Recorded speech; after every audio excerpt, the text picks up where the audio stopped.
Welcome back into another episode of the Daft on Draft podcast. As always, I am Corey Kinnan, and still alongside me today is James Foster here. And today we've gotten through tight ends, we've gotten through corners, and so we're moving on to quarterbacks.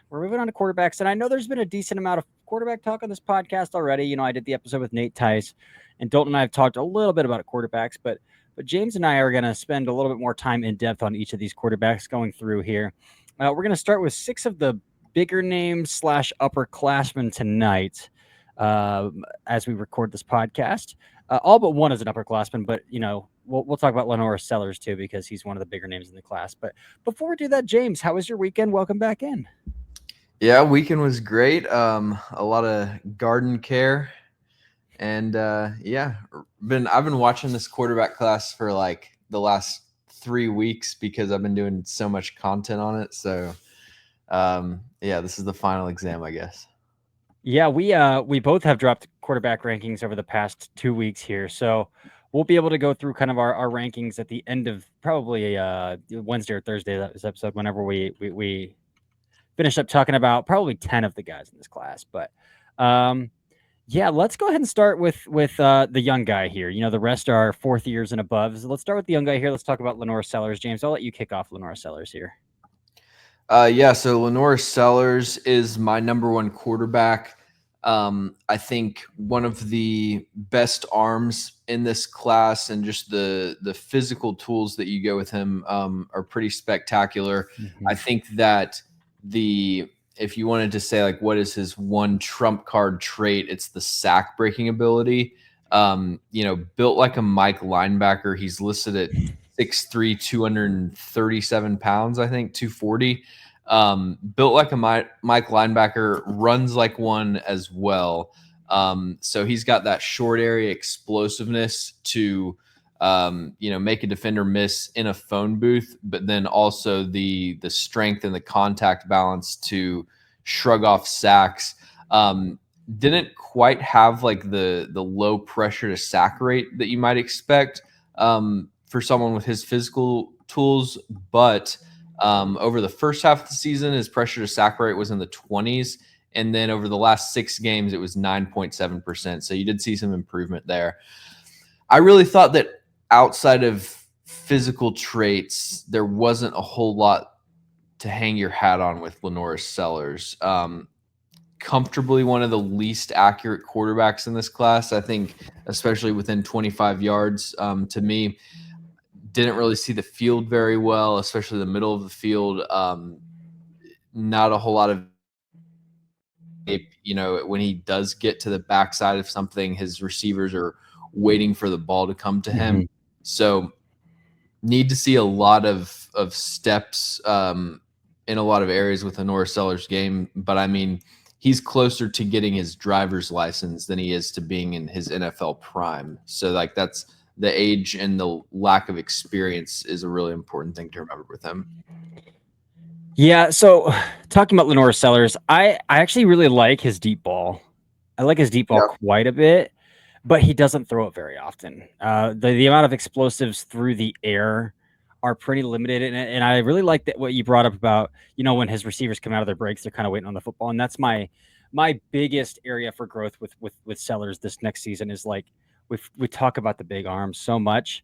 I actually think that like he's got a pretty strong foundation as a pocket passer. Like you can see him wanting to stand in structure, wanting like to work through progressions and make those throws, get his eyes backside, do the things that you want a quarterback to do.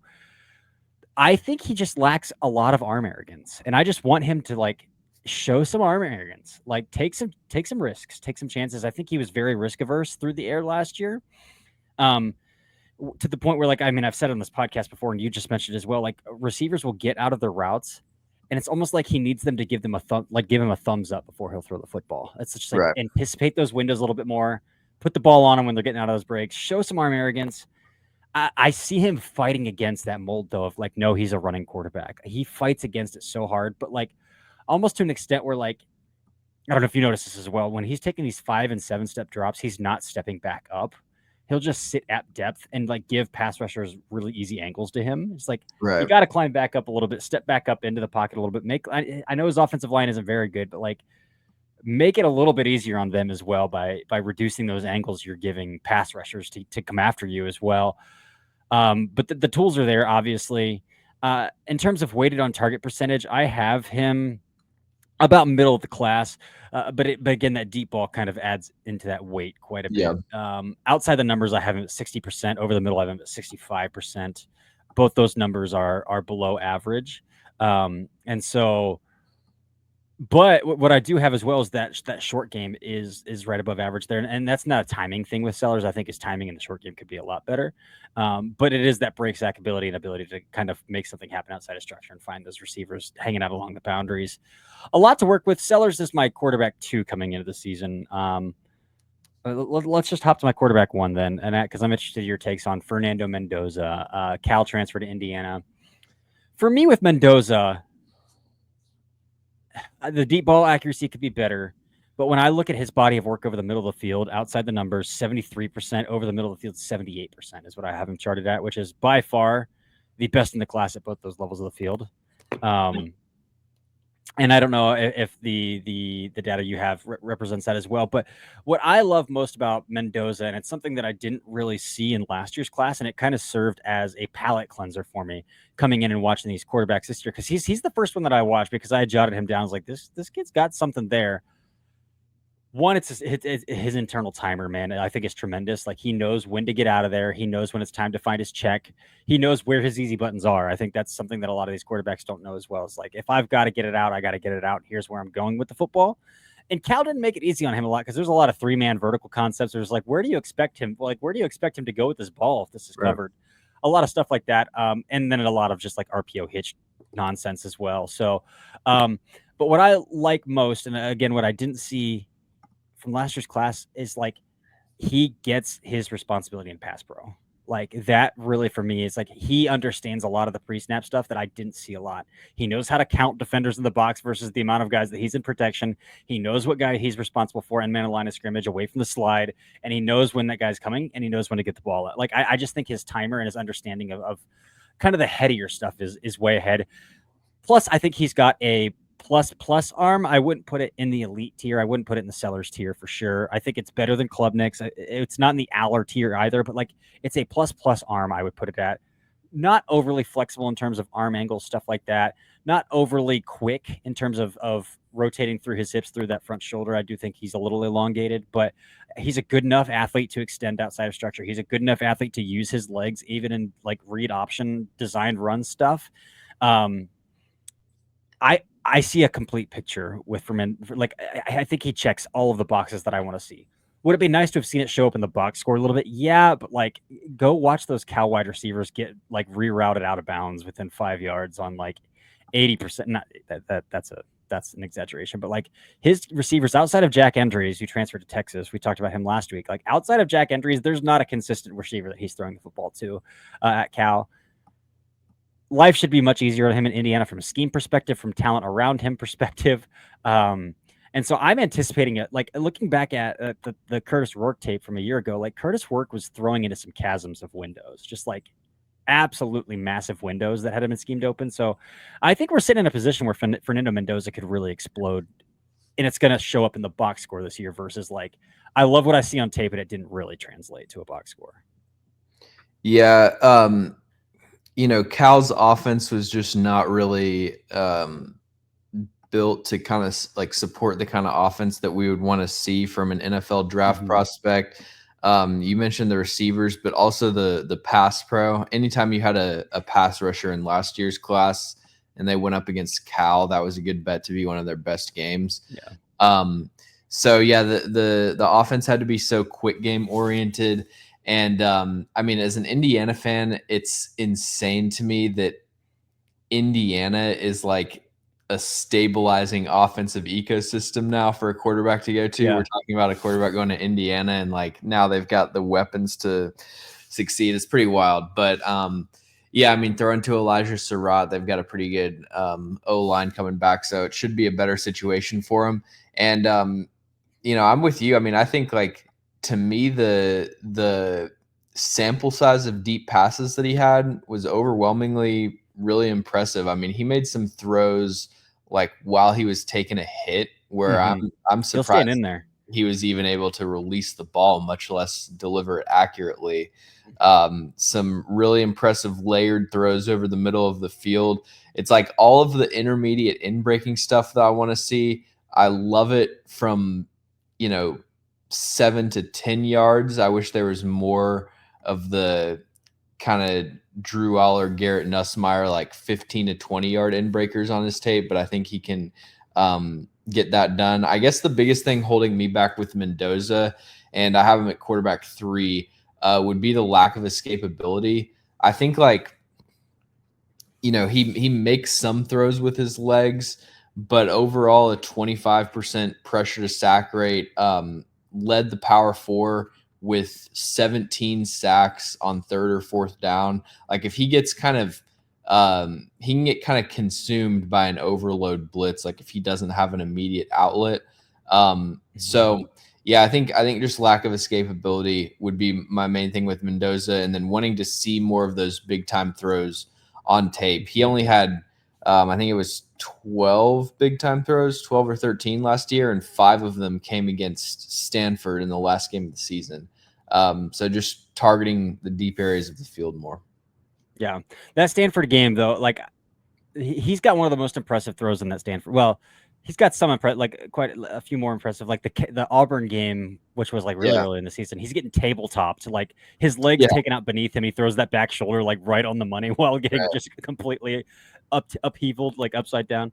But that Stanford game, and I should add this about Mendoza as well. I think he's one of the best 2-minute quarterbacks in the class too. Like Mhm. you can find that Stanford game, the NC State game. He drives them all the way down the field and they miss like a 30-yard field, like go ahead field goal, like in that game. Leads them all the way down the field in that 2-minute drill. That Stanford game though, he throws a post route over a defender while getting hit in the chin. Like his arm is getting hit as he's releasing that ball, and he places that ball perfectly over the shoulder of his receiver, over top of a man coverage defender on that post. Um, it is kind of those RPO like post alerts that he finds that I find really impressive as well. Like Yeah. I broke one down in the NC State game where like trip side he sees he sees zero and he just throws the freaking post against zero, completely abandons the concept, throws the alert. So some really stuff like that. It's the pre snap, it's the heady stuff that like really allows me to buy really easily in the Mendoza. Let's talk about Cade Klubnik. Klubnik comes in at my QB3, your QB2. Yep. So with Cade Klubnik, I think what I like most about Klubnik is that you have been able to see that he's hitting landmarks every season of his college football Right. career. Like his trajectory, his growth, his development is very much linear. Like it is as linear as it can get in the upward direction. And so like when we talk about that, I think it's pretty easy to anticipate another leap. Like if we're talking every year's been linear, then why can't this year be linear? In terms of the arm, I think his arm is really flexible. It's very like very flexible. He can throw from some different angles, different platforms. In terms of velocity and drive on the football, I wouldn't put it. I'd probably put it like a B plus, like maybe like an 87% if I were grading it like in between B and B plus. But his layer throws are really good. His layer throws are really good. His touch throws are really good. And at the end of the day, I think Cade Klubnik's going to run like a 4.5. Like I think he's that good of an athlete. I think he's going to run on the 4.5s in the 40. Weighted on target percentage wise, it could be better. His accuracy could definitely be better. I have him about 50% on the deep ball, 66% outside the numbers, 68 over the middle of the field. So about average over the middle of the field. But his short game body of work is pretty bad. Like it's sub 80%, which is pretty bad for the short game. And so like I think he needs to raise his floor still. So with Klubnik, I think we've seen that development mainly because like his floor, his sophomore year specifically, was very low. Like you go watch the Georgia Southern game his sophomore season, and you're like, this is awful football. Like this is really bad quarterbacking compared to that floor continues to raise. But I see that volatility index, and I think I've kind of come to understand my metric, my weighted on target percentage metric, as maybe more of a volatility index. Like the higher the number, the least volatile you are. So I think that Klubnik is still a bit volatile, but you can see that progression. I think you can see obvious steps where that floor can continue to raise for him. Yeah, much safer bet than what it seemed like he was going to be at certain points in his career. Yeah. I hadn't like studied him super in depth, but obviously, like I watched pretty much every Clemson game just with how many draftable prospects they are, and like I can remember a lot of specific like just crazy decisions that he's made over the years from not even watching him specifically, but like he had, let's see, the highest PFF grade under pressure this year. It went from 77.8 to or from 38.4 in 2023 to 77.8 this past year. Second highest success rate when under pressure on third or fourth down, behind Kyle McCord last year, and then also led college football in deep completions. So like really when you look just statistically across the board, like you said, linear positive improvement. And there's a lot of boxes that he checks. I would evaluate his arm very similarly. Like I would say release and flexibility would be A to A minus. I would say velocity would be like B minus, and then arm strength would be maybe C plus. He's one of a couple quarterbacks that I think has never eclipsed 50 air yards on a throw, but really good deep accuracy, and makes good decisions within what Clemson asks him to do. I think that Clemson's offense is probably like somewhere in the midpoint between Tennessee and like a pro style offense, where he isn't being asked to target the middle of the field that much.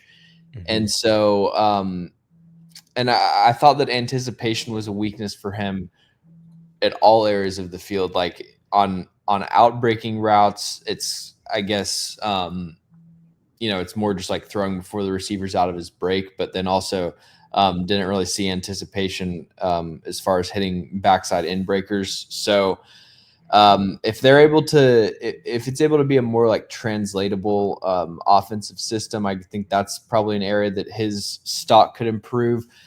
But for Klubnik, I see him as kind of somebody that has maybe less room to grow than definitely the other three quarterbacks in my top four. Yeah, I would agree with that. I think the lower body tools help with his ceiling a little bit, but the arm I think is definitely a little more capped off. Were you surprised when you saw that both NFS and Blusto had day 3 grades on him? I didn't notice that, but yeah, that is pretty surprising. They both got day 3 grades on him. I have a 3rd round grade on him. Again, I don't put the quarterback bonus in my grading scale. I know some people do put that. It's typically a half round bonus into their grading scale with quarterbacks. I don't do that. Mendoza and Sellers were the only two that got 2nd round grades or above. I don't have a 1st round grade on a quarterback through summer scouting I don't either at this point. So, but Klubnik came in with a 3rd round grade for me. Again, the floor needs to come up again because the arm's not going to get better. The lower half tools are there, but the floor needs to come up for sure for Klubnik this year. Let's move on. I also want to mention that like outside of these 3 quarterbacks, I'm not really bought into anybody else in this class. Like I think that's worth mentioning. So like we're going to talk about quarterbacks 4, quarterbacks 5, quarterbacks 6, and it's like outside of these 3, really, like I can't buy into many more. I think I can buy in a little bit to Garrett Nussmeier, specifically as just a high floor quarterback, like the Mac Jones quarterback of the class, like the quarterback the team settles on because like, well, this guy can come in and he can at least give us the bare minimum. He could be a bus driver. That's kind of what I see Garrett Nussmeier is, but like in all honesty, his accuracy was kind of bad for a quarterback that you want to come in and be that high floor guy. Are we I doing have Nuss? Are we doing Nuss next? yeah. Okay. Yeah, because I'm So with you. Except I have a different quarterback that would be that I also believe in. But yeah, I'm with you. yeah, so like I have his deep ball grade at 45%. Outside the numbers at 62%. His body of work over the middle is really good at 72%, and his short game stuff is pretty good. I think when he's kept clean, he's very good. But if you go watch the second half of that Texas A&M game, like the first half of that Texas A&M game, you're like, oh yeah, Garrett Nussmeier. Second half, they start rotating safeties out. They start simulating pressure. They start throwing some stuff at him post snap that he wasn't picking up pre snap, and he was completely lost. Like he couldn't find flat receivers. He couldn't see flat defenders. He threw a pick six to I think Will Leith the third in that game, like to the flat in that game. Like he was completely a different quarterback. So I think he's really a quarterback that you could trick a lot with post snap rotations, and that's pretty concerning.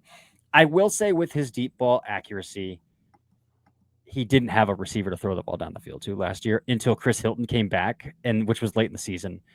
This year they went out and they got Darion Brown. They went out and they got the Anderson kid from Oklahoma. Yeah, Nick Anderson from Oklahoma. Like they have surrounded him with every ounce of talent that they could have, and so there's no excuse for him not to be like, in all honesty, a Heisman candidate with all of the talent that they put around him. But again, he's not an athlete. Like people want to throw around the Tony Romo comp for him. I don't think people understand how athletic Tony Romo was and how creative Tony Romo was at like avoiding pressure and making stuff happen when structure was breaking down. Nussmeier's only good when structures are really good around him. So I think like a Mac Jones comp is more appropriate for a guy like Garrett Nussmeier than Tony Romo.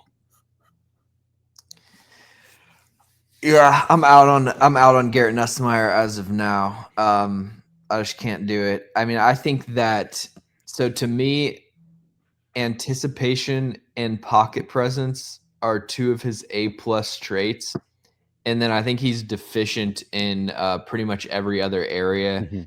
Mm-hmm. So you mentioned athleticism. He was the only quarterback in this class who didn't eclipse 16 miles per hour last year. 15.34 was his top speed.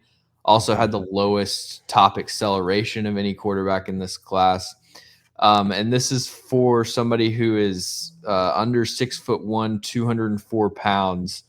Like pretty much the worst possible like physical profile that you could have. You're not really getting anything in that phase.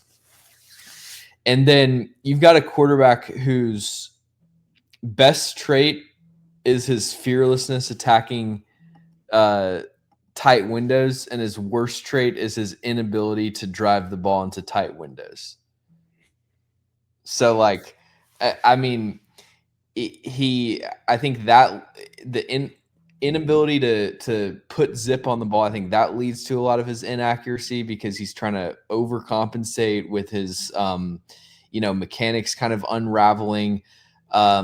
The deep ball, I described it, defenders waiting for it like a game of jackpot, like at recess, where you're just at a standstill. It's kind of fluttering in the air. He's oblivious to any like hook defender sinking into the passing lane that he's trying to target, and so that leads to him being extremely reckless with the football. There aren't enough selling points for me with Garrett Nussmeier, and I think like if he does do a better job protecting the football, if he's more accurate, then I would be on board with Nussmeier as like a late first round pick. Maybe 16 to 25, but not at this point. Like the details of his game are just not enough to offset all of the limitations. Yeah. So my QB4 is actually somebody else that we'll probably talk about another day, who's a 19-year-old who you either love him or you hate him. Yeah, we'll talk about him probably tomorrow. I'm going to assume that Drew Aller is your guy that you might be willing to bet on a little bit. Then, dude, I couldn't be further out on Drew Aller, so we're flip flopped on that one. Yeah, but you and Ryan hate him. Me and Ryan were arguing about him. He's something. Okay, so I mean, I have Drew Aller as quarterback 4. I think he's got the best arm in this class, pretty comfortably. I would agree with that. In terms of range, just effortless zip on drive throws, and then also being able to throw with touch, especially down the sideline. He has historically been really good at avoiding sacks. I think his pocket movement is excellent. He's got, he's kind of like Mendoza in a way where he isn't that escapable. And if he gets surrounded by a bunch of free runners, he will get taken down some. But he's got this play that's burned into my mind. 4th and 10, Big Ten championship against Oregon. He's got Mateo Uyunglele literally holding onto his jersey and leaning back with his full body weight, and he's able to zip a throw into the end zone. So I like his ability to avoid sacks. I think he's probably second to Nussmeier in terms of reading to the middle of the field, getting to the backside of his progression. So I think it's a really good starting point just with arm talent, pocket presence, working the middle of the field. When I watched Drew Aller last summer, I gave him an incomplete grade because the accuracy was just so bad. And this year he kind of stepped it up to league average by college football standards.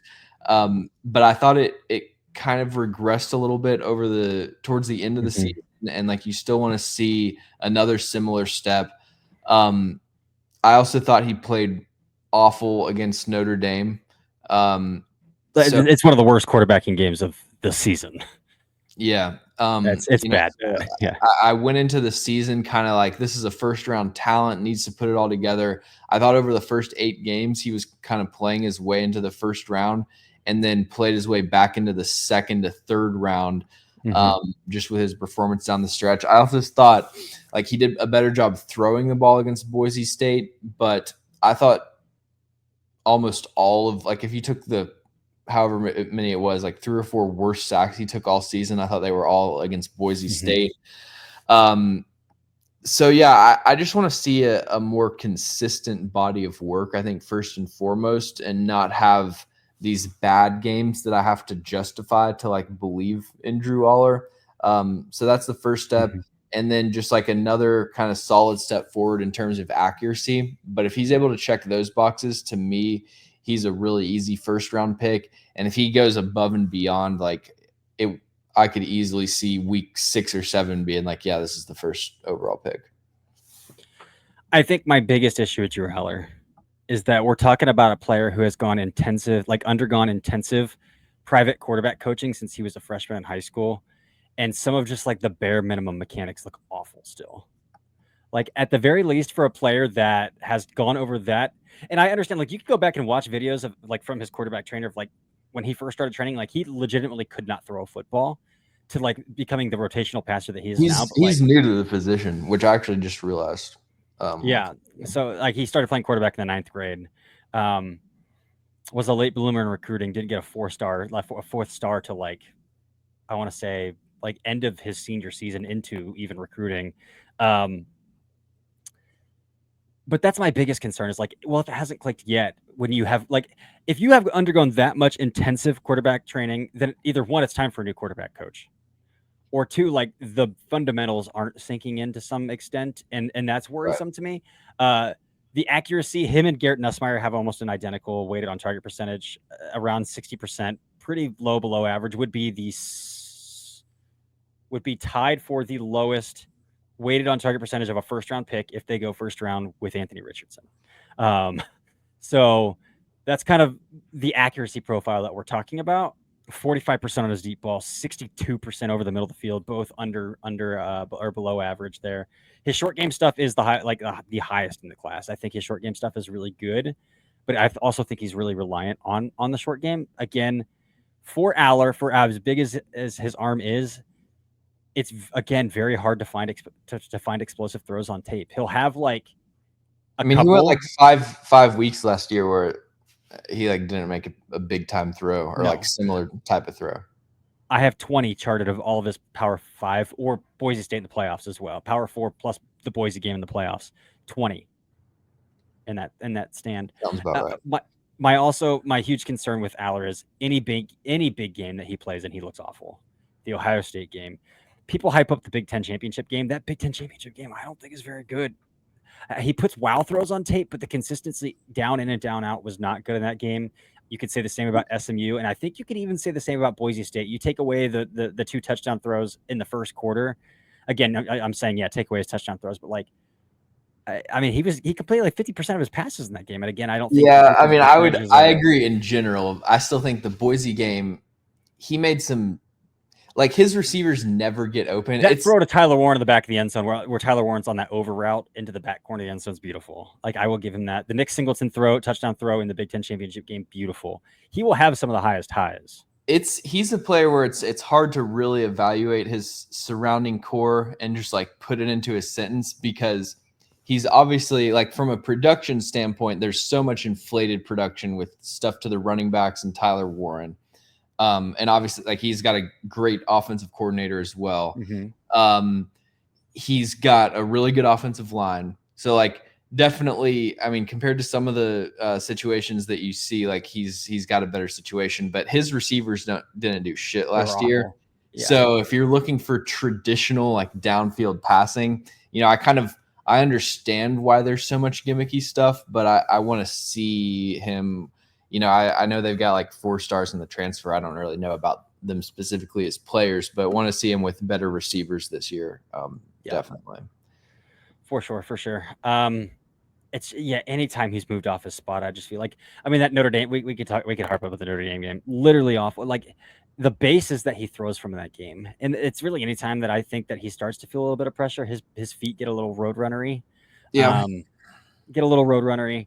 And then, like, there's one where he's like throwing faders where his heels are almost clicking as he's trying to throw an out route, and he sails it like way out of bounds over the receiver's head. And the receiver's pretty open on like a 3rd and medium situation early in that game. But the tools are evident. I don't think he's as good as an athlete or as good as a runner as some people think he is. Like, I think he's pretty goofy mechanically as a runner. He can do a little bit of positive stuff with his legs. He's got kind of like a Ben Roethlisberger-esque Jameis Winston-y kind of aesthetic, where it's like you feel like it's Thanksgiving with the nephews. Like, when he's in the pocket, he's got people bouncing off of him. He's kind of almost like Jokic, like playing basketball, where it looks like he's playing pool basketball, kind of as an athlete. But I mean, yeah, I guess I have like one more year of patience in me with Drew Aller than you do. I just think there's a lot of promising stuff. Like, I was looking at he's got some crazy metrics against the blitz. Like, I think he was didn't take a single sack on, I think, 24 times that the defense sent 6 or more. Had one of the highest success rates against the blitz last year. I just think because there was such a significant step forward with his accuracy last year, like, if it was just stagnant, I would kind of really not have any optimism. But because there was such a significant step forward, I'm like, okay, I could see something similar happening again. And in which case I view him as like kind of a stronger armed Fernando Mendoza in terms of his upside. Interesting. So yeah, I am still holding out a little bit of hope for Drew Aller. All right. Well, there it is. We will be back talking more quarterbacks. I had a couple more on the agenda today, but we got 33 minutes in here, so I think we might just have to do 3 episodes of quarterbacks because there's a lot to talk about and a lot of like different tiers. Like, we've got 19-year-olds who could declare that have some fun tools to talk about. We've got some older guys, like 4th, 5th year guys who I don't really want to talk about, but we have to because people are talking about them. That'll probably be an episode. So we've got some names to work through here. So, and there's also one quarterback in particular. I guess if you subscribe to the Substack, you've heard me write, or you've seen me write about him, and you've seen where I've ranked him. He is an upperclassman that I'm pretty excited about to talk about in that episode as well. So, Miller Moss. Absolutely not. But that's going to be it for this episode, man. James, do you got anything to share for the people? I don't right now, but yeah, excited to get into the rest of this quarterback class. Awesome. Well, that's going to be it for this episode of the Daft on Draft podcast. Until tomorrow, where we'll probably talk about the old guys, the AARP group of quarterbacks in this year's class. This has been another episode of the Daft on Draft podcast.